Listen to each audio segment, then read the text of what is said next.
আখরা হয়ে যাক, এই দোয়া করি আল্লাহর দরবারে, আমিন বলেন। পরকালে আল্লাহ রাব্বুল আলামিন দুইটা জায়গা বানিয়েছেন, একটা জান্নাত আর একটা জাহান্নাম। একটা বলেন, সবাই বলেন। আমি কি বারবার আপনাদেরকে জবাব দিতে বলে দেব? জান্নাত হলো শান্তির জায়গা, জানেন তো? জাহান্নাম আপনারা কোনটা চান? আওয়াজ দিয়া বলেন। চাইলেই তো হয়ে গেছে, আর আওয়াজের দরকার নেই, পেয়ে যাবেন, সমস্যা নেই। চাইলেই পাওয়া যাবে। বলেন তো জান্নাতের মালিক? উত্তর সঠিক নয়। জান্নাতের মালিক? উত্তর সঠিক নয়। জান্নাতের মালিক আমরা।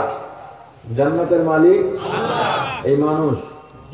পৃথিবীতে যত মানুষ এসেছিল, বর্তমানে যত মানুষ আছে, ভবিষ্যতে যত মানুষ আসবে, সবাই জান্নাতের মালিক। মুসলিম অমুসলিম নাই, ছোট বড় নাই। আল্লাহ দুনিয়াতে যত মানুষ পাঠিয়েছেন, আছে, পাঠাবেন, সবার জন্য জান্নাতে একটা একটা বাড়ি বরাদ্দ রেখেছেন। আবু জাহেলের জন্যও জান্নাত ছিল, ফিরাউনের জন্যও ছিল, নাস্তিক মুরতাদদের জন্যও জান্নাত এখনো আছে। তবে জান্নাত বানিয়েছেন আল্লাহ। কে বানিয়েছেন? কাদের জন্য? জোরে বলেন। তবে আল্লাহর বানানো জান্নাতের মালিকানা যদি আপনি আমি পেতে চাই, তাহলে একটা শর্ত আছে। কি আছে? মুখস্থ করা যাবে আলোচনাগুলো? বলেন তো, বাবা যে কামাই করেন নিজের জন্য না সন্তানের জন্য? কামাই করেন কে? আলোচনায় কেন জানি রূপ পাচ্ছি না, কি সমস্যা হচ্ছে জানি না। আপনার একটা আন্তরিক হন, আর একবার ইস্তেগফার করে নেন। আস্তাগফিরুল্লাহাল্লাযী লা ইলাহা ইল্লা হুয়াল হাইয়ুল কাইয়্যুম ওয়া আতুবু ইলাইহি লা হাওলা ওয়ালা কুওয়াতা ইল্লা বিল্লাহিল আলিয়্যিল আযীম। আস্তাগফিরুল্লাহাল্লাযী লা ইলাহা ইল্লা হুয়াল হাইয়ুল কাইয়্যুম ওয়া আতুবু ইলাইহি لا حول ولا قوة إلا بالله العلي العظيم. أستغفر الله الذي لا إله إلا هو الحي القيوم وأتوب إليه لا حول ولا قوة إلا بالله العلي العظيم. সন্তানের জন্য কামাই করে বাবা, বাবার সম্পত্তির মালিক হয় কে? কামাই করে কে? কিন্তু সন্তান যদি বাবার সম্পত্তির পূর্ণাঙ্গ মালিকানা চায়, সন্তানের জন্য একটা শর্ত আছে। কি আছে? কি শর্ত? বাবাকে ভালোবাসতে হবে। শর্তটা কি? বাবাকে ভালোবাসার প্রমাণ মিলবে কিভাবে? বাবা সন্তানকে যা বলেন তা মানতে হবে, শুনতে হবে। সন্তান বলল, বাবা আমার জীবন, বাবা আমার মরণ, নির্বাচনী নেতাগো মতো। বুঝেন নাই? রাজনৈতিক নেতা যারা নির্বাচন করে, এদের মতো স্বীকারোক্তি না। সন্তান স্বীকারোক্তি দিল, বাবাকে আমি ভালোবাসি, কাজেও দেখাইল, প্রমাণ পাওয়া গেল। কিন্তু কোন সন্তান যদি নির্বাচনী নেতাদের মতো প্রতিশ্রুতি দিল, সবাইকে জানাইলো বাবাকে আমি ভালোবাসি, কিন্তু বাবার কথা শুনলো না, মানলো না, এলাকায় খুন খারাপি, ডাকাতি, ছিনতাই, রাহাজানি, ইফটিজিং, ধর্ষণ, মদ, গাঞ্জা, জুয়া, আরো যত অন্যায় আছে সব করে বেড়ায়, বাবার নাক কানে চুনকালি মেখে দেয়, ওই বাবা সন্তানকে কি সম্পত্তি দেবেন? জোরে বলেন। আচ্ছা, বরং বাবা মারা যাওয়ার পূর্বে ওসিয়ত করে যাবেন, নসিহত করে যাবেন, আমার এই সন্তান যেন আমার জানাজায় না আসে। যদিও বাবা ওকে প্রশ্রয় দিল না, কিন্তু বাবার সম্পত্তির একটা ভাগ ওর জন্য আগে ছিল কিনা? এখন পাবে? কেন পাবে না? বাবাকে ভালোবাসার শর্ত পূরণ করতে পারে নাই। তাহলে ওই ভাগটা কি ফেলে দেওয়া হবে? কোথায় যাবে? অন্যান্য সন্তানদের মাঝে দিয়ে দেওয়া হবে, যেই সন্তানরা বাবাকে ভালোবাসার শর্ত পূরণ করতে পেরেছে। জান্নাতের মালিক বলেন, জান্নাত বানিয়েছেন কে? কাদের জন্য?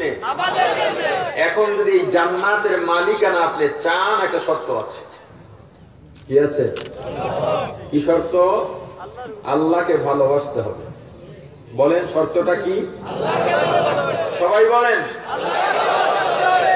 এখন আল্লাহকে ভালোবাসার প্রমাণ মিলবে কিভাবে? আল্লাহ যা বলেছেন তা মানতে হবে। এখন যদি কোনো বান্দা, কোনো মানুষ আল্লাহর বিধান না মেনে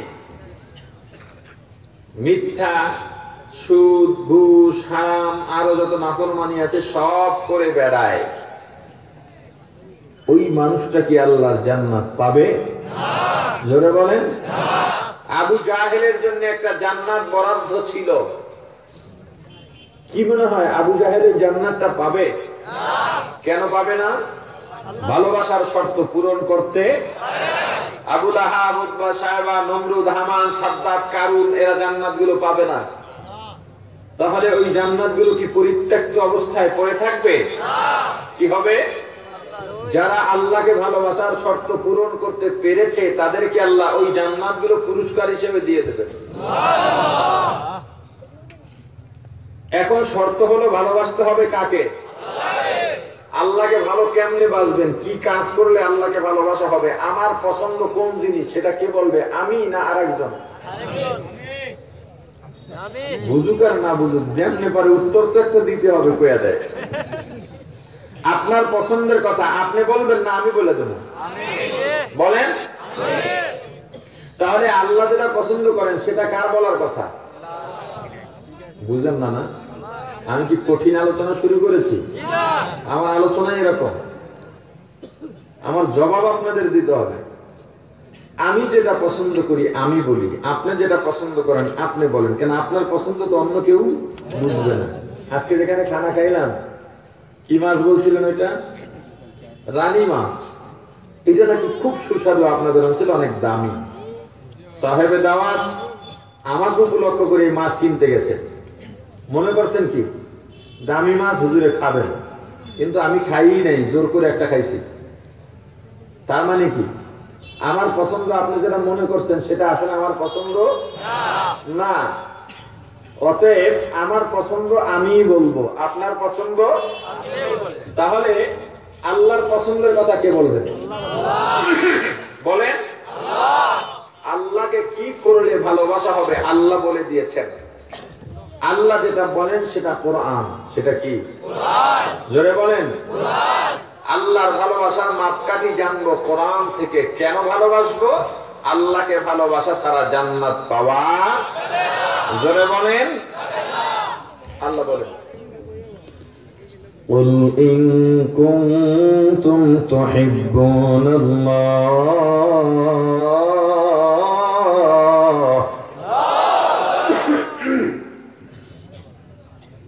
فاتبعوني يحببكم الله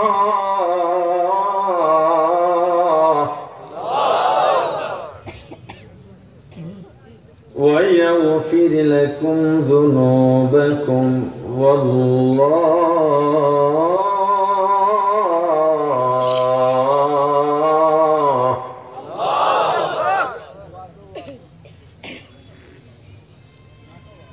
ويغفر لكم ذنوبكم والله غفور رحيم।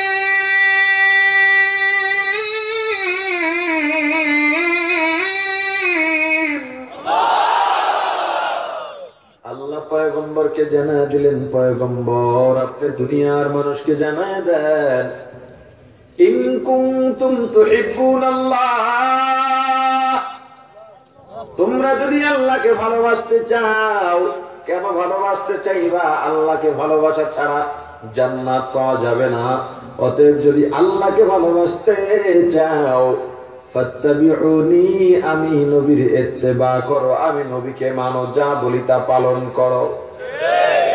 আমি নবীকে যে মানবা, আমি নবীর ইত্তেবা অনুসরণ করবা, আমি নবীকে ভালোবাসবা, এটা আমার মন গড়া কথা নয়, এটা আমার বাপদাদার কথা নয়, এটা আমার বানানো কথা নয়, এটা আমার খাহেশ নয়। আল্লাহ পছন্দ করেছেন, যদি আল্লাহকে ভালোবাসতে চাও তবে আমি নবীকে অনুসরণ করো, আমি নবীকে ভালোবাসো। আমি রাসূলকে ভালোবাসলে কি হবে? ইউহিব্বুকুমুল্লাহ, আল্লাহর ভালোবাসা হয়ে যাবে। একেবারে সংক্ষিপ্ত ফর্মুলা আল্লাহকে ভালোবাসার ফর্মুলা। আল্লাহকে ভালোবাসার মাপকাঠি কোরআন থেকে জানলাম, আল্লাহই জানায় দিলেন আল্লাহকে ভালোবাসে কারা, রাসূলকে ভালোবাসে যারা। বলেন আল্লাহকে ভালোবাসে কারা? আওয়াজ দিয়া বলেন, কারো জবান বন্ধ থাকবে না। বলেন আল্লাহকে ভালোবাসে কারা? আল্লাহকে ভালোবাসে না কারা? মুসলমান, এবার তোমারটা তুমি রিয়েলাইজ করে নাও, তোমার মধ্যে রাসূলের ভালোবাসা আছে কিনা। তুমি মুখে দাবি করো, এই দাবিতে কাজ হবে না। রাসূলের সুন্নাতগুলো যতক্ষণ পর্যন্ত তোমার মাঝে দেখা না যাবে, ততক্ষণ সুন্নি দাবি করা তোমার জন্য জায়েজ না। তুমি মুসলমান হওয়ার পরেও রাসূলকে মানলা না, তোমাকে দেখলে আর অমুসলিমকে দেখলে পার্থক্য করা যায় না। তোমাকে সালাম দেব কি দেব না, যদি না চিনি সালাম দিয়া কোন বিপদে পড়ি, সালামও দিতে পারি না। তুমি কেমন মুসলমান? নবীজির মহাব্বতে ওয়াইজ করেনি, দান দান মোবারক শহীদ করে, দাঁত ফালায় দেয়। তুমি নবীর উম্মত দাবি করে, আশেক দাবি করে, তুমি দাড়ি ফালায় দাও, টুপি ছেড়া দাও, জুব্বা ছেড়া দাও, হালা ছেড়া দাও, পর্দা ছেড়া দিলা, নামাজ ছেড়া দিলা, রোজা ছেড়া দিলা। আর আমি এত সুন্নত মানার পরেও তোমার নজরে আমি সুন্নি না, তুমি নামাজ না পড়াও সুন্নি। আমার উপরে রাগ করে লাভ নাই। আমাকে এখানে আপনারা আনছেন, আমি জোর করে আসি নাই। আসছি নাকি? কথা বলেন, কেন আনছেন? আমাকে এখানে ডাক্তার বানায় বসাইছেন, আপনাদেরকেও জোর করে আনা হয় নাই। আপনারা স্বেচ্ছায় সামনে রোগী হয়ে বসে গেছেন। ডাক্তার রোগীর কোন জায়গায় মলম লাগায়? ঘা জায়গায় না ভালো জায়গায়? ঘা জায়গায় মলম লাগাইলে মজা লাগে না জ্বলে? একটু তো জ্বলবে, সহ্য করা লাগবে। প্রথমে জ্বললেও পরবর্তীতে আর জ্বলবে না, ঘা জায়গাটা ভালো হয়ে যাবে। মুসলমান ইমানদার, মুসলমান হওয়া নবীকে আজকে আমরা গুরুত্ব দিতে পারলাম না। গুরুত্ব দিয়ে আমার দলকে, আমার পীরকে, রাসূলের তরিকা, রাসূলের সুন্নাত ভালো লাগে না। বলে তুমি কার লোক? কয় আমি শেখ হাসিনার লোক। তুমি কার লোক? বলে আমি খালেদা জিয়ার লোক। তুমি কার লোক? বলে সাহেব কেবলা ফুলতলির লোক। তুমি কার লোক? বলে চরমনারী লোক। তুমি কার লোক? বলে হেফাজতের লোক। তুমি কার লোক? বলে চরমনারী লোক। অথচ তোমার দরকার ছিল আমি হব রাসূলের সৈনিক। জোরে বলেন, জোরে বলেন। তুমি মুখে দাবি করো রাসূলের সৈনিক, অথচ নবীজিকে নিয়ে অবমাননা করা হয়, তোমার কোনো খবর নাই। তোমার দল তোমাকে যা বলে রক্ত দিয়া, জীবন দিয়া পালন করো, অথচ মারা যাওয়ার পর তোমার দল, তোমার নেতা, তোমার নেত্রী, তোমার পীর, তোমার 2 পয়সার উপকার করতে পারবে না। পারবে কি জানো? তুমি যদি বড় নেতা হও, তোমার জুনিয়র নেতারা ফুলের তোড়া নিয়ে কবরের উপরে দেবে। এক একটা ফুলের জন্য কয়েকশো জুতার বাড়ি, জাহান্নামের জুতার বাড়ি রেডি হয়ে যাবে তোমার। ফেরেশতারা জাহান্নামের রড দিয়ে তোমাকে মারবে আর বলবে তোরে ফুল দেয় কা? তুই তো এত সম্মানী মানুষ না, দুনিয়াতে আল্লাহকে মানো নাই, রাসূলের সুন্নাত পালন করো নাই, কেন তোর প্রশংসা করে ওরা? মুসলমান ইমানদার, খ্রিস্টানদের একজন ঐতিহাসিক ইতিহাসবিদ, শীর্ষ ইতিহাসবিদ মাইকেল এইচ হার্ট একবার চিন্তা করলেন, জীবনে কম লিখি নাই, কম বই লিখি নাই, এখন পর্যন্ত ইতিহাসের পাতায় নাম ওঠার মতো কোন লেখনী উপহার দিতে পারি নাই। আমার এমন একটা লেখনী রেখে দেওয়া দরকার, যেই লেখনী বা বইয়ের মাধ্যমে কিয়ামত পর্যন্ত সব জাতি ধর্মের মানুষগুলো আমাকে সুনামের সঙ্গে স্মরণ করবে। চিন্তা করতে করতে মাথায় আইডিয়া এলো, বিশ্বের যত ধর্ম আছে, যত ধর্মের মনীষী আছে, তাদের সবাইকে নিয়ে আমি একটা জীবনী লিখব। তাদের সবাইকে নিয়ে জীবনী লিখলে সব ধর্মের মানুষের কাছে আমি অনন্য হয়ে উঠব। এই চিন্তা করে দুনিয়ার মধ্য থেকে 1000 মনীষীর জীবনী এক জায়গায় করলেন। এক জায়গায় করার পরে তাকায় দেখলেন, এই বই যদি করি অনেকগুলো খণ্ড হবে, বিশাল ভলিউম, মানুষের আগ্রহ হারিয়ে যাবে, দাম বেড়ে যাবে, অনেক দাম দিয়া মানুষ কিনবে না। বাসে যাবে, ট্রেনে যাবে, রেল স্টেশনে যাবে, বিমানে যাবে, এক খণ্ড পড়া শেষ, কৌতূহল বাড়বে, বাকি খণ্ডে কি আছে, এতগুলা নিয়ে তো সে যাইতে পারবে না, এতগুলো নিয়ে তো সে গাড়িতে উঠতে পারবে না, বাসে উঠতে পারবে না। আমার এমন একটা বই দরকার, যেই বইটার শুরু আর শেষ একটার মধ্যে শেষ হয়ে যাবে, আয়তনে হবে ছোট, সাইজে হবে ছোট, দাম হবে কম। সেই সিদ্ধান্ত নিয়ে 1000 মনীষীর মধ্য থেকে 100 মনীষী এক জায়গায় আনে। 1000 মনীষী যে এক জায়গায় করলো, সেখানে আমাদের নবীজির নামটাও ছিল। বলেন তো, লেখকটা মুসলিম না অমুসলিম? জোরে বলেন। 1000 মনীষীর মধ্য থেকে 900 করে মাত্র 100 মনীষীর নাম রাখলো, সেখানে আমাদের নবীজির নাম আছে। আবার বলেন, লেখকটা মুসলিম না মুসলিম? 100 মনীষীর জীবনী এক জায়গায় করে বইয়ের নাম সিলেকশন করলো। 300 বিশ্বের শ্রেষ্ঠ 100 মনীষী। বই দেখা শেষ, প্রুফ দেখা শেষ, প্রচ্ছদ ডিজাইন শেষ, সবকিছু শেষ। এখন সিরিয়াল সূচিপত্র নিয়ে একটা বিপাকে পড়ে গেছে। কারণ 1 নম্বরে কাকে দেবে সবাই তো যাচাই বাছাই করা। 1 নম্বরে যাকে দেব, আমার ভক্তবৃন্দ লক্ষ লক্ষ পাঠক আছে, আমার শুভাকাঙ্ক্ষী আছে, তারা যখন দেখবে 1 নম্বরে মোহাম্মদ, তখন সবাই মিলে মোহাম্মদের ধর্ম পালন করা শুরু করবে। আবার যদি আমাদের ধর্মের কাউকে রাখি, যাকেই রাখবো তাকেই তারা মানবে। কিন্তু কিচ্ছু করার নাই, যেহেতু আমি অনন্য হইতে চাইছি, ইতিহাসের পাতায় নাম লিখাতে চাই, অতএব আমি ইতিহাস বিকৃত করতে পারবো না, আমার উচিত সত্যটা লেখা। এবার সে ক্যাটাগরি মিলাইল, সত্যবাদীর দিকে যায়, দেখে 1 নম্বরে মোহাম্মদ, রাষ্ট্র পরিচালনা 1 নম্বরে মোহাম্মদ, সাংসারিক পরিচালনা, সংসার পরিচালনা 1 নম্বরে মোহাম্মদ, যুদ্ধ পরিচালনা 1 নম্বরে মোহাম্মদ, আদর্শে 1 নম্বরে মোহাম্মদ, কথাবার্তা 1 নম্বরে মোহাম্মদ, ব্যবহারে 1 নম্বরে মোহাম্মদ, লেনদেনে 1 নম্বরে মোহাম্মদ, যেদিকে তাকায় সেদিকে 1 নম্বরে মোহাম্মদ। মাইকেল এইচ হার্ট বাধ্য হইয়া সর্বকালের সর্বশ্রেষ্ঠ মনীষীর জায়গায় আপনার আমার নবীজির নামটা বসায় দিতে বাধ্য হয়। লক্ষ লক্ষ বইয়ের ছাপা হয়ে গেল। মানুষ তো আগেই আগ্রহী ছিল, উদ্গ্রীব হয়েছিল, আগেই তো মার্কেটিং হয়েছিল। আমাদের ইতিহাসবিদের বই বের হবে, এটা বড় আনন্দের ব্যাপার। মানুষ নেয় আর নিয়েই দেখে 1 নম্বরে মুসলমানদের নবী মোহাম্মদ নবী। জীবনীটা পড়ে দেখে যার জীবনেতে একটা মিথ্যার আসর নাই, কলঙ্কের দাগ নাই। চিন্তা করলো, আমাদের ইতিহাসবিদ যেহেতু মুসলমানদের নবী মোহাম্মদকে 1 নম্বরে এনেছে, অতএব মোহাম্মদ নবী সত্য নবী। এই নবীকে যে আল্লাহ নবী হিসেবে মনোনীত করলেন, ওই আল্লাহ সত্য।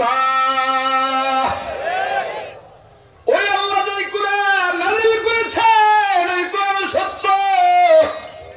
ওই কোরআনের মধ্যে যে ধর্মের কথা আছে, ওই ধর্ম সত্য। অতএব হাজার হাজার যুবক যুবতী খ্রিস্টান মুসলমান কালেমা পড়ে মুসলমান হতে শুরু করলো। খ্রিস্টানদের মাথা গরম হয়ে গেল। আমাদের ইতিহাস বিধবার করে মুসলমানদের নবীকে 1 নম্বরে কেন বানাইল? জরুরি গোল টেবিল বৈঠক করলো, মাইকেল ইসহাককে তলব করা হোক। মাইকেল ইসহাক গেলেন, কি ব্যাপার তুমি মুসলমানদের নবী, যেই নবীর বিরুদ্ধে আমরা সবসময় ষড়যন্ত্র করে বেড়াই, যেই নবীর বদনাম খুঁজে বেড়াই, যেই মুসলমানদেরকে কোণঠাসা করার জন্য আফগান ধ্বংস করলাম, ইরাক ধ্বংস করলাম, এখন বাংলাদেশেও হুজুরগো লাগালাগি লাগায়া দিলাম, ফেরকাবাজি লাগায়া দিলাম, এরপরেও কেন মুহাম্মদের বিরুদ্ধে লেখলা? ওরে মুসলমান ইমানদার, আজকে মুসলমানের মধ্যে যত দ্বন্দ্ব, মুসলমানের মধ্যে যত ফাসাদ, যত ফেরকা, মনে করছে এটা আমাদের কারণে, আমরা না বোঝার কারণে, না না, এর পেছনে ইসলাম বিদ্বেষীদের বড় চাল আছে। তুমি তো বোঝো না, সামান্য দ্বন্দ্ব, মিলাদ কিয়ামে কে দাঁড়াবে কে বসবে, এই জন্য এলাকাবাসী একে অপরের সঙ্গে কথা বলে না, আত্মীয়তায়ও মেলে না, বিবাহ দেয় না, বিবাহ করায়ও না। হিসাব করে দেখলে দেখবা এখানে বড় কোনো বিষয় নাই, ছোট্ট বিষয় কোনো বিষয়ই না। মুসলমান ইমানদার জেতার নেশায় পেয়ে বসেছে, আমাদের জেতার নেশা, আমার জিততেই হবে, এই জিততেই হবে, এই নেশা যাদেরকে পেয়ে বসে ওরা কোনোদিন জিততে পারে না, সব হারায়। এক লোক 2 বিয়ে করছে, অনেকদিন সফরের পরে বাড়িতে ফিরছে, 2 বউ চায় স্বামীকে কাছে পাইতে, 2জনে টানাটানি করতেছে। স্বামী ডাক দিয়া বলে, দেখো অনেকদিন পরে ক্লান্ত শ্রান্ত হয়ে আছে, এভাবে টানাটানি করলে আরো ক্লান্ত হয়ে যাবো, তার চেয়ে আমি ভাগ করে দিই।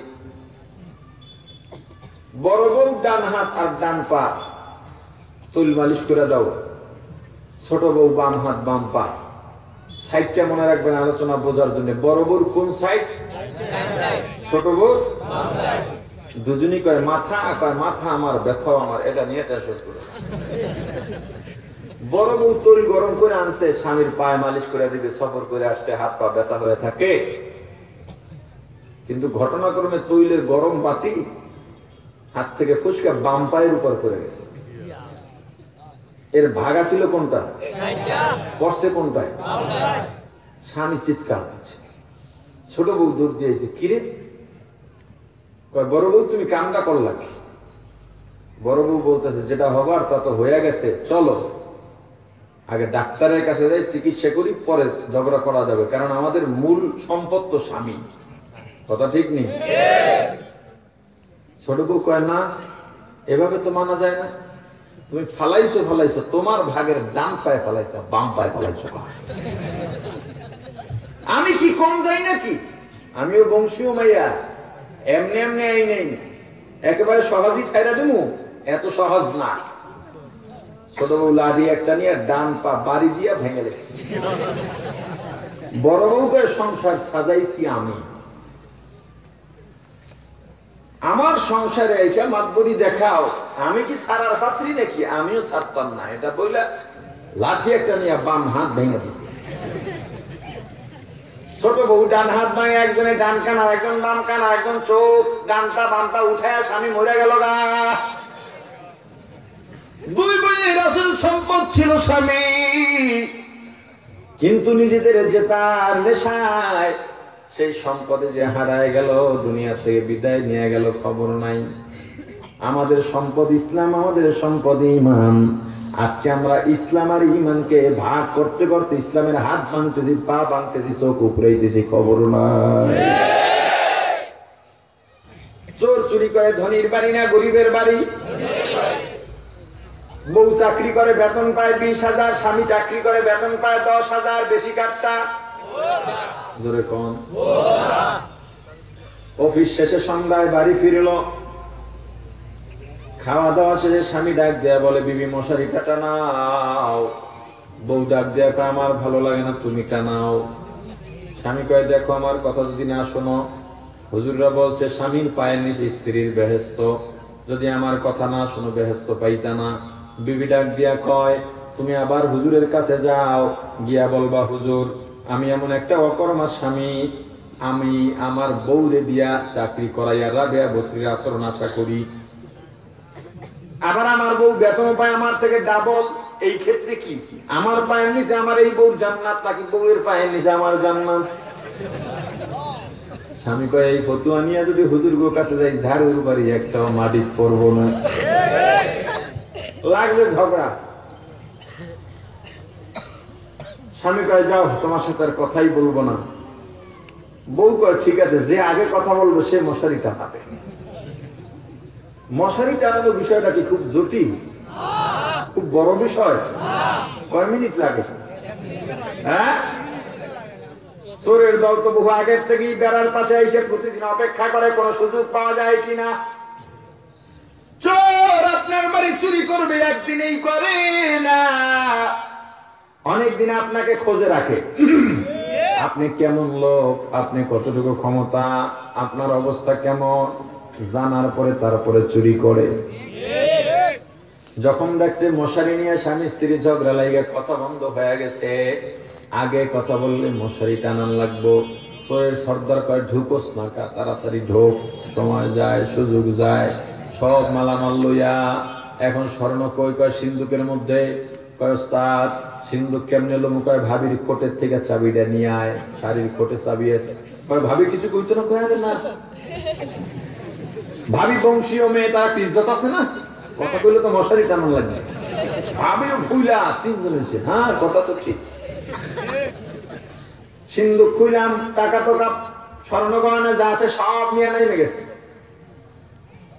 স্বামীর মনে তো ব্যথা আছে, টাকা কম হলেও কি সংসার করতে তো পিঠের চামড়া অর্ধেক করে ফেলাইছে। স্বামী ডাক দেয়া কয়, বিবি কিছুই তো রইল না, সবই নিয়ে গেল। কয়, মশারি টানাও। স্বামী কয়, মশারি যে টানামু, মশারিও তো লইয়া গেছে। ঘরের মধ্যে আপন হলো স্বামী স্ত্রী, সামান্য একটা বিষয় নিয়ে যখন দ্বন্দ্ব হয়, ওত পেতে থাকা চোরেরা ঘরের থেকে সব সব নিয়ে যায়।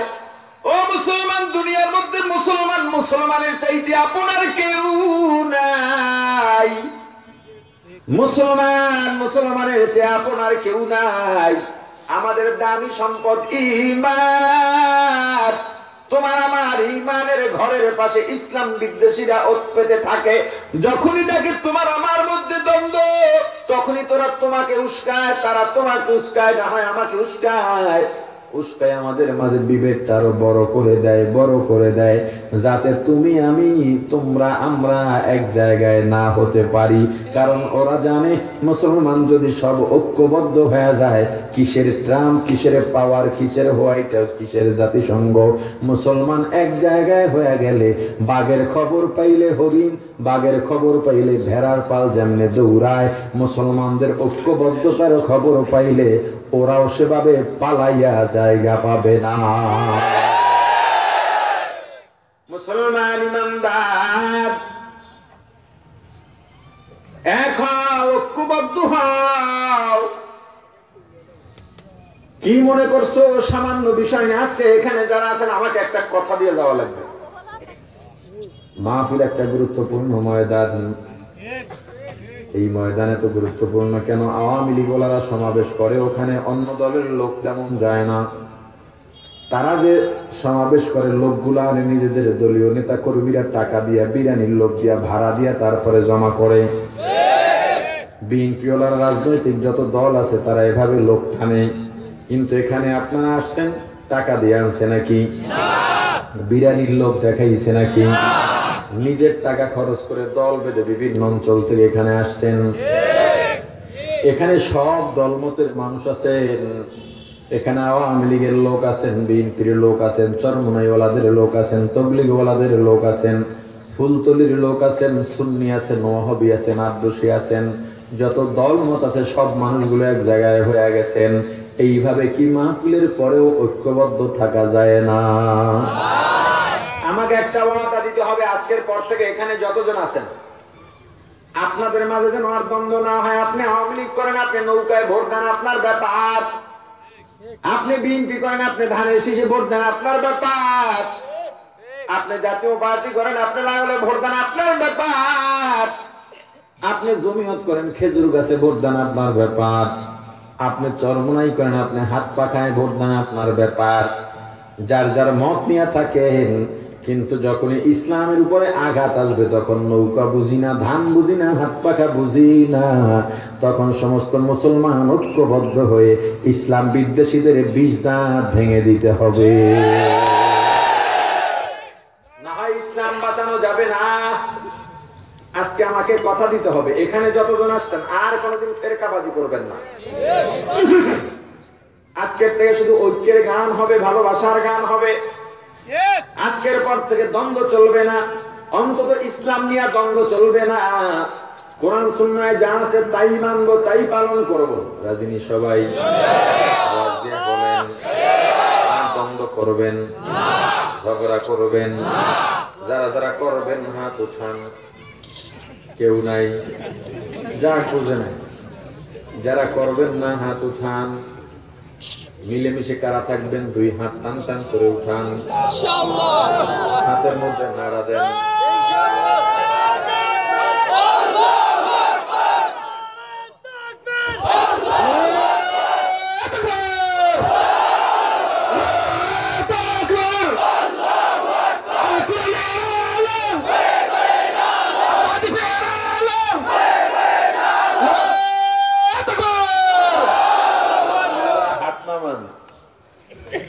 এই ওয়াদাটা ঠিক থাকবে?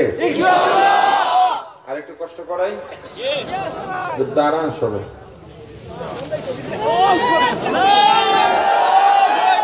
যারা ঐক্যবদ্ধ থাকতে চান তারা দাঁড়ান। আমি তো দাঁড়াইতে পারতেছি না, তাহলে আর কথা বলা যাবে না মাইক সামনে।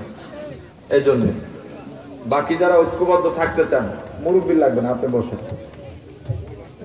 আপনারা মিলেমিশে থাকবেন।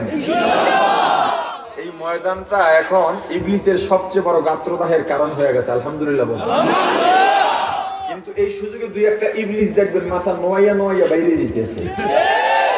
দুই একটা যদি বাইরে যায় কিছু আসবে যাবে? আপনারা সবাই মিলেমিশে থাকবেন, আওয়াজ দিয়া বলেন। এখানে উদ্বোধন করায়া দিই, এখান থেকে শুরু হোক নাকি? মুসলমান ভাই দেখা হলে সালাম, দেখা হলে সুযোগ থাকলে মুসাহাবা, সুযোগ থাকলে আরেকটু সুযোগ থাকলে মুআনাকা, আরেকটা সুযোগ থাকলে। এখানে কয়টার সুযোগ আছে না নাই? অতএব যার পাশে যে আছে সালাম দেন, মুসাহাবা করেন, মুআনাকা করেন, কেউ বাদ যাবেন না। হ্যাঁ, সালাম, মুসাহাবা, মুআনাকা। আজকের পর থেকে এই এলাকার দৃশ্য এটা হতে হবে, এর বাইরে কোনো দৃশ্য থাকবে না। দৃশ্য হবে দেখা হলেই সালাম, মুসাহাবা, মুআনাকা। হইছে সবার সাথে সবার।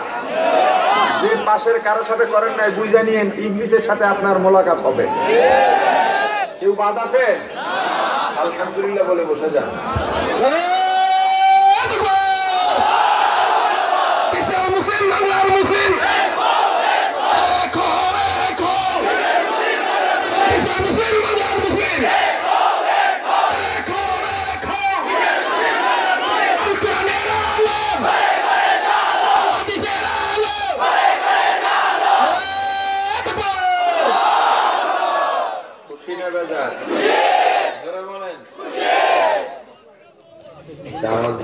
ঠিক না? মহব্বতের পাওয়ারই আলাদা। আপনারা পাশে পাশে সালাম দিচ্ছেন, মুআনাকা করছেন, একটা মহব্বত বাইরে গেছে, আপনাদের আওয়াজও বাইরে গেছে। আলহামদুলিল্লাহ বলেন। বিয়ে করছে, বউ কথা শোনে না, কাছেও আহে না। কি মজা না খারাপ? এত ডাক্তার কবিরাজ দেখাইলো, কাম হয় না। শ্বশুরকে গিয়ে বলতেছে কি মাইয়া দিচ্ছেন, চিনে ধরা মাইয়া, কাছেও আহে না, কথাও কয় না।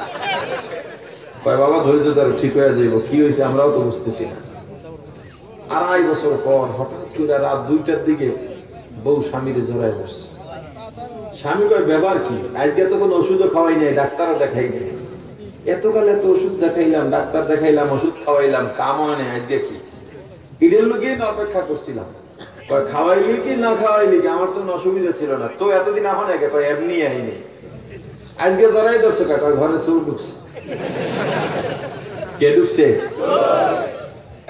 হিসাব করে দেখলাম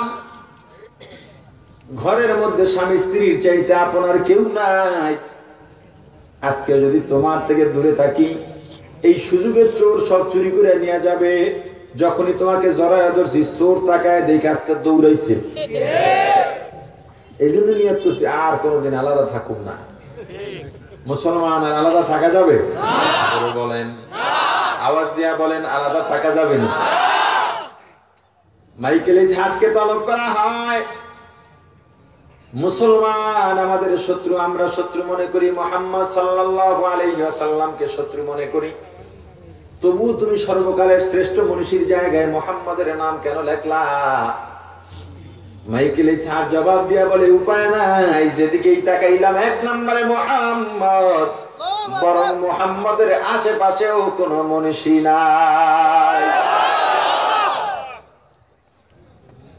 ঠিক আছে, করছো তো করছো, বইয়ের সত্য অধিকার আমাদেরকে দিয়ে দাও। আর তুমি বই ছাপতেও পারবে না, লিখতেও পারবে না। কি করবে? লিডারদের অর্ডার, কিচ্ছু করার নাই, বইয়ের সত্য দিয়ে দিল। বইয়ের ছাপা বন্ধ করে দিছে। দোকানে যা ছিল কিনে কিনে আগুন দিয়ে পুড়িয়ে দিয়েছে। আবার বৈঠকে বসছে, বই আর ছাপা হবে না। লাইব্রেরি গুলো কিনে ফেললাম, কিন্তু যেগুলো মানুষের হাতে চলে গেছে ওগুলো কি করব? ওইটা তো খুঁজে খুঁজে আনা সম্ভব নয়। যারা মুসলমান হয়ে গেছে তাদেরকেও ফিরানো সম্ভব নয়, কারণ ইমানের স্বাদ একবার যে পায়, ও ফাঁসির রশিতে ঝোলে তবুও ইসলাম থেকে পিছু হটে না।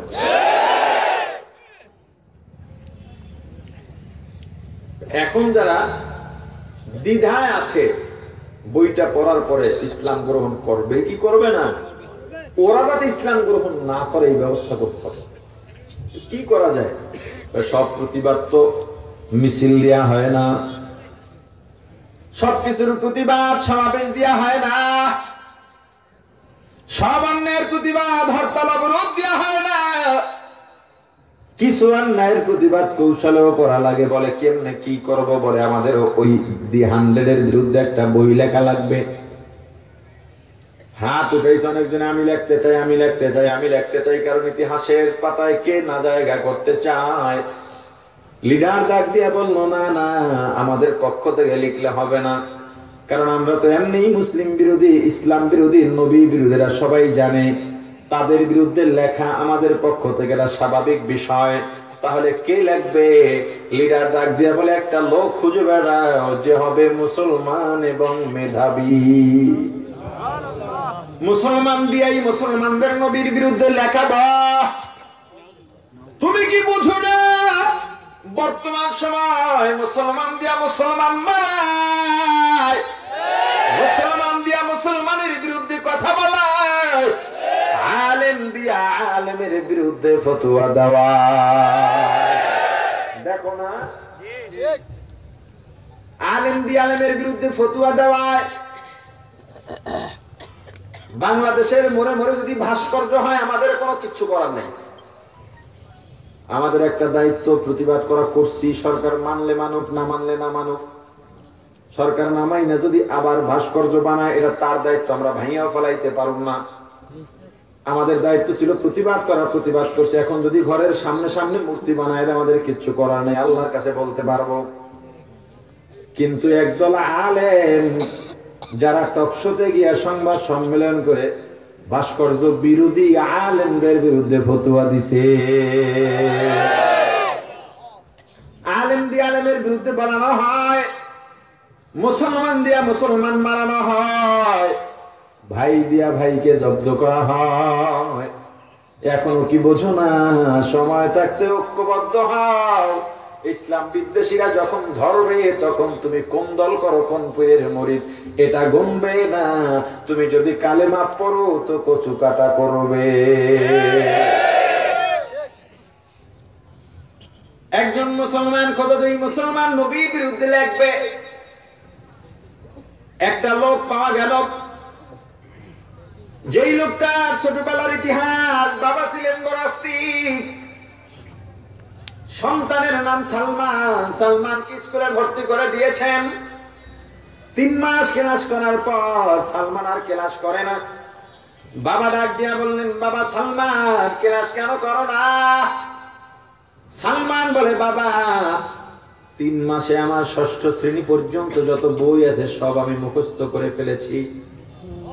বাবা হিসেব করে দেখলেন আমার সন্তান বড় মেধাবী, প্রখর মেধার অধিকারী। আমার সন্তানকে ইসলামের চিন্তাবিদ বানাবো। রুশদ এলাকায় বসবাস করে, জন্য রুশদি বলা হয়, সালমান রুশদি। সালমান রুশদি এত মেধাবী মুসলমানের বাচ্চা। টার্গেট করলো সালমান রুশদিকে। প্রথমে সুন্দরী সুশ্রী রূপবতী এক খ্রিস্টান মেয়েকে সালমানের পিছনে লেলিয়ে দেওয়া হয়। সালমান খ্রিস্টান মেয়ের প্রেমে পড়ে গেছে। এখন আর প্রেমিকা ছাড়া কিচ্ছু বোঝে না। এ যুবক যারা প্রেম করো, প্রেম যারা করে তাদের ঈমান নাই কি নাই? আওয়াজ ছোট কেন? জায়গা মতো লেগে গেছে তো। প্রেম করো কারা কারা? হাত উঠাও। কি দরবেশ সবাই, কেউ প্রেম করে না। প্রেম যারা করে তাদের ঈমান নাই। কেমনি ঈমান নাই? প্রেমিক প্রেমিকাকে অথবা প্রেমিকাকে প্রেমিককে বলে, আমার অন্তরে শুধু তুমি। কি বলে? কথা কয় না? কি কয়? আমার অন্তরে, আমার হৃদয়ে, তার মানে আর কেউ নাই। আমার হৃদয়ে শুধু তুমি। আল্লাহ নাই, রাসূল নাই, ইসলাম নাই, দ্বীন নাই, কেউ নাই। ঈমান আছে? কথা বলে না। এখন থেকে তওবা করে নাও, আর এই সম্পর্কে জড়াইবা না। মোবাইলটা পাল্টায় ফালাও। কিরে পারবানি? যেদিকে বিয়ে করছে পুরো হয়ে গেছে, এগুলো ইনশাল্লাহ করে।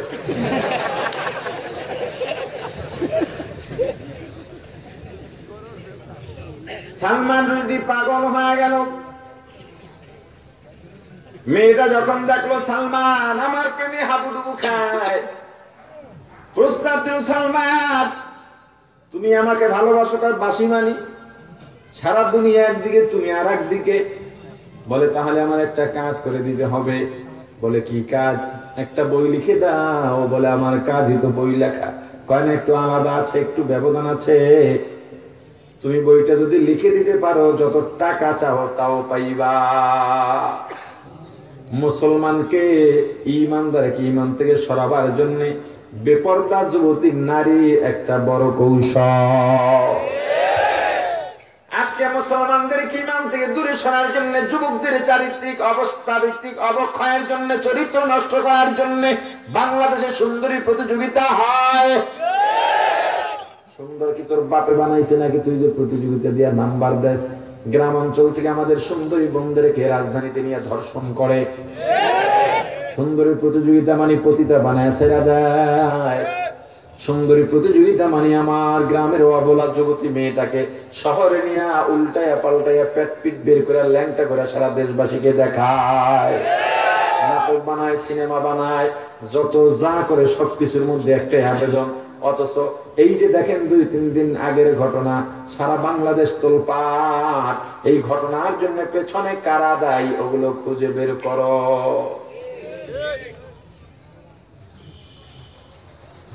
গাছের গোড়ায় পানি ঢেলে উপর থেকে যতই চেষ্টা করো গাছ মরবে না।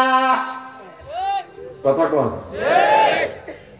আর দোষ দেয় হুজুর গো। হুজুররা মহিলাদেরকে, মেয়েদেরকে ঘরের মধ্যে থাকার ওয়াজ করলেই নাকি হুজুররা খারাপ হয়ে যায়। একটা বড় বড় টিপ কপালের মধ্যে দিয়া যে সমস্ত মহিলা নামের জানোয়ার গুলো টকশোতে বসে, ওই বদমাশ গুলো কোথায় এখন?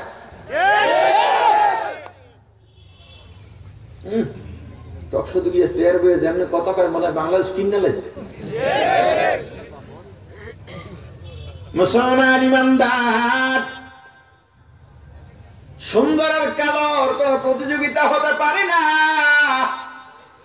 সুন্দর বানাইছেন কে? কালো বানাইছেন কে? আল্লাহর কাছে পছন্দ হওয়ার জন্য সুন্দর হওয়া লাগে না, মোটা হওয়া লাগে না, সম্মানী হওয়া লাগে না, টাকা লাগে না, প্রতিপত্তি লাগে না, পদ পদবি লাগে না, ক্ষমতা লাগে না। আল্লাহর কাছে ভালো আর পছন্দনীয় হওয়ার জন্য কলবটা সুন্দর হওয়া লাগে। يوم لا ينفع مال ولا بنون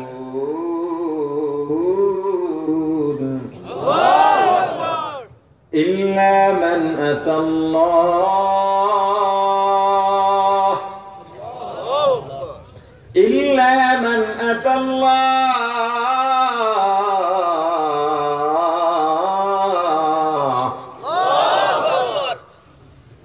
إلا من أتى الله بقلب سليم.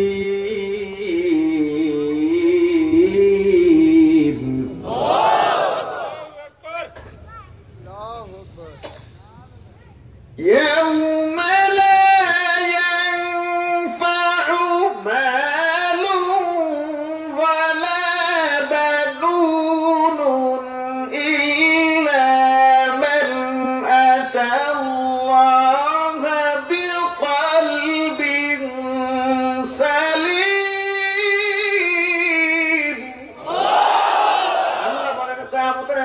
তোমার মাল সম্পদ সন্তান সন্ততি প্রতিপত্তি টাকা পয়সা ক্ষমতা সম্মান যশ খ্যাতি কোন উপকারে আসবে না। উপকারে আসবে কি জানো? ইল্লা বিকলবিন সালিম। যারা আমি আল্লাহর দরবারে শুদ্ধ কলব নিয়ে আসবে, স্বচ্ছ কলব নিয়ে আসবে, তাদেরই দাম।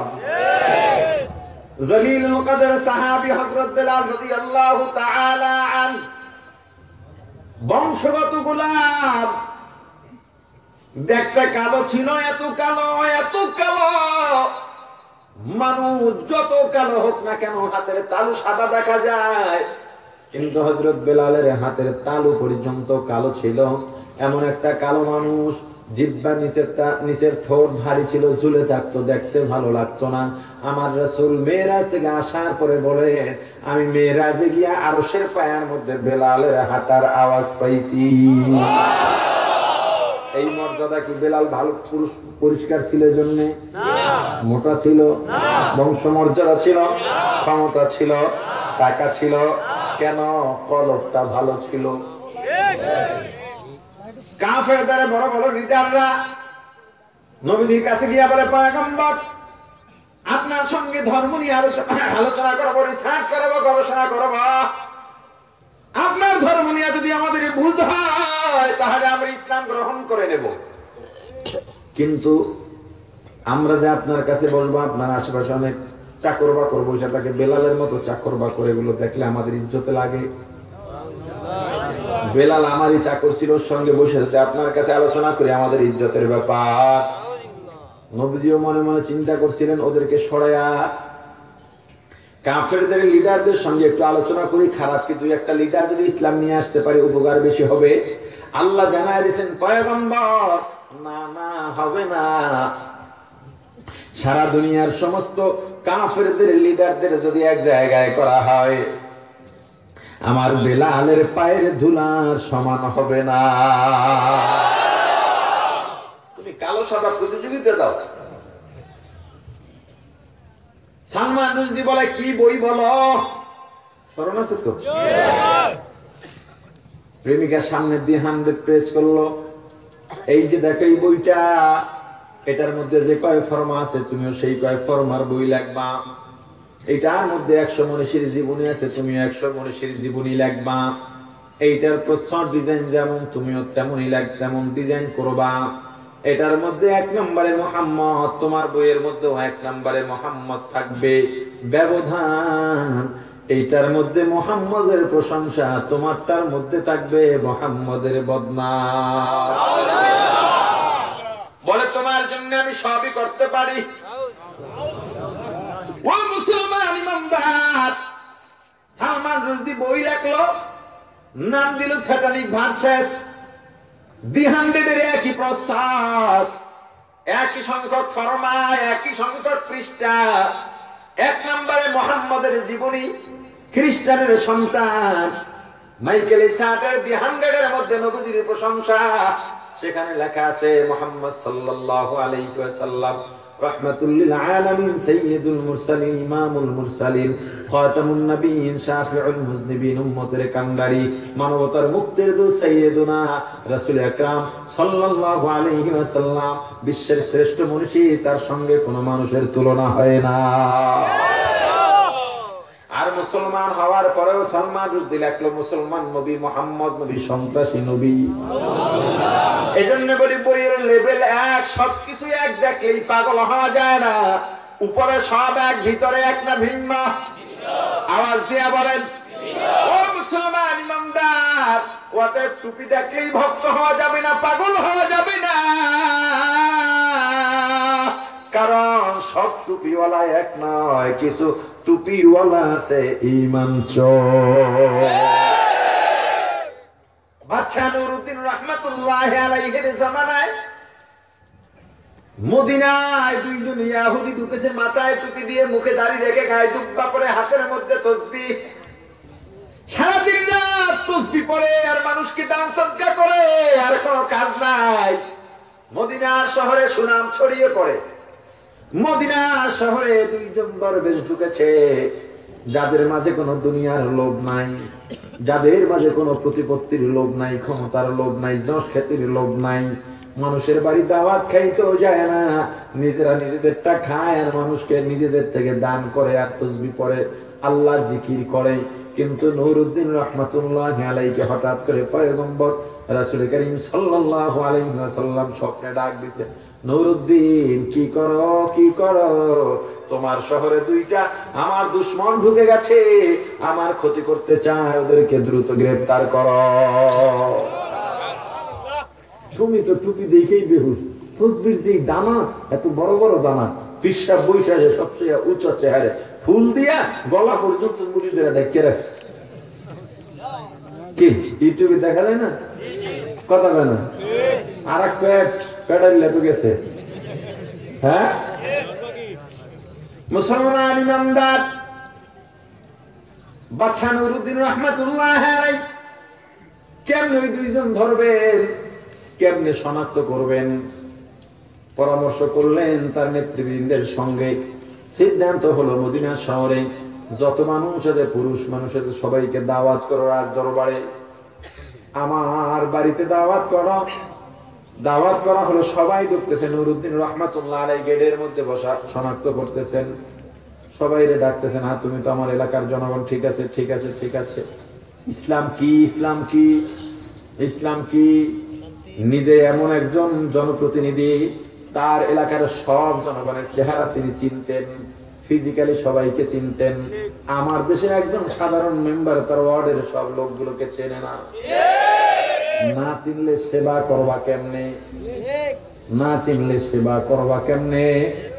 তুমি তো নির্বাচনের সময় চেনো, আর না চেনো গিয়া বুকে জড়ায় ধরো, পারো না, পাও ধরে বাপ ডাকো। প্রার্থী হাঁটতেছে, এরা কবর পাইছে, জিয়ারত শুরু করে দিছে, সামনে গেছে, বিশাল উঁচা জায়গা দেখে আবার জিয়ারত করছে। একজন কয়, নেতা কি জিয়ারত করলো? এটা তো কবর না, এটা কি? উলি বুঝেন? উলি, উলি মাটি ঠেলে ওটা কি কয়? কি কয়? উলু মাটি উঁচা করে ফেলা যায়। আমাদের অঞ্চলে বলে উলির মেদা। কয়টা তো উলির মেদা, উঁচা দেখে মনে করছিলাম কবর। তুমি নির্বাচনে জয়ী হওয়ার জন্য যা মনে চায় তাই করো। রাত্রিবেলায় টাকা পয়সাও নিয়ে ছোট, আসলে তোমার মধ্যে 2 নাম্বারই না 1 নাম্বারই সবই জানা আছে। নির্বাচনে পাশ করার পর তোমার এলাকার জনগণকে তুমি আর চেনো না। চেনে? আপনাদের এলাকার কথা বলিনি। এই দোস্ত চেয়ারম্যান, মেম্বার, এমপি, উপজেলা চেয়ারম্যানকে, পৌরসভা মেয়রকে দিয়ে লাভ নাই, দোষ আপনার। কারণ কোন প্রার্থীর লোক যখন আপনার কাছে টাকা নিয়ে যায়, তখন এটা ধরে বাঁধেন। আপনি না বাঁধে টাকার নোট দেখে আপনি পাগল হয়ে গেছেন গা। আরে এই যে টাকা দিল, কেন দিল? জানো, এটা পুঁজি বিনিয়োগ করতেছে। নির্বাচিত হওয়ার পর তখন তোমার যে সরকার থেকে বরাদ্দকৃত চাল ডাল গম ওগুলো না দিয়া তার পুঁজি পুষাইয়া ব্যবসা কইরা ফুইলা ফাইবা 5 তলা থেকে 20 তলা হয়।